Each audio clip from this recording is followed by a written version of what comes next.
Hello everyone, welcome to Sanmarga classes. ಮುಂದಿನ ಪ್ರಶ್ನೆ ವ್ಯವಹಾರ ಅರ್ಥ ಮತ್ತು ಪ್ರಾಮುಖ್ಯತೆ. ಗೃಹ ಕೈಗಾರಿಕೆಯಲ್ಲಿ ಉತ್ಪಾದಿಸುವ ವಸ್ತುಗಳನ್ನು ಪಟ್ಟಿ ಮಾಡಿ ಅಂತ ಕೇಳಿದ್ದಾರೆ. ಓಕೆ, ಸೊ ಗೃಹ ಕೈಗಾರಿಕೆ ಅಥವಾ ಗುಡಿ ಕೈಗಾರಿಕೆ ಅಂತಂದ್ರೆ ಏನು ಅನ್ನೋದನ್ನ ಫಸ್ಟ್ ಬರಿಬೇಕು ಮಕ್ಕಳು. ಓಕೆ, ಗೃಹ ಕೈಗಾರಿಕೆ, ಗುಡಿ ಕೈಗಾರಿಕೆ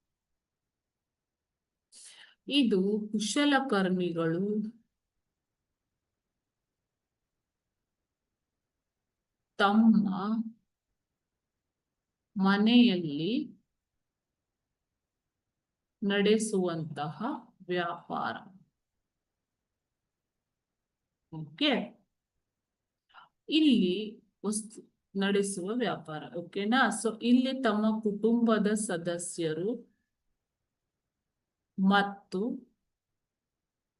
ಕೆಲಸ ಕಲಿಯುವವರು ಸಹಾಯ ಮಾಡುತ್ತಾರೆ ಇವರಿಗೆ. ಓಕೆನಾ? ಸೊ ಇಲ್ಲಿ ಅನೇಕ ವಸ್ತುಗಳನ್ನ ಉತ್ಪಾದನೆ ಮಾಡಲಾಗತ್ತೆ. ಉದಾಹರಣೆಗೆ ಬಿದಿರಿನ ಬುಟ್ಟಿಗಳು, ಚಾಪೆಗಳು, ಮಡಿಕೆಗಳು, ಕಲ್ಲಿನ ಕೆತ್ತನೆಗಳು, ಮರದ ಕೆತ್ತನೆಗಳು, ಕಮ್ಮಾರಿಕೆಯ ವಸ್ತುಗಳು ಮುಂತಾದವು. ಇವು ಹೆಚ್ಚಾಗಿ ಹಳ್ಳಿ ಕೇಂದ್ರಿತವಾಗಿರುತ್ತವೆ. ಅಂದ್ರೆ ಗ್ರಾಮಗಳಲ್ಲಿ ಹೆಚ್ಚಾಗಿ ಗುಡಿ ಕೈಗಾರಿಕೆಗಳು ಕಂಡು ಬರುತ್ತವೆ. ಓಕೆನಾ?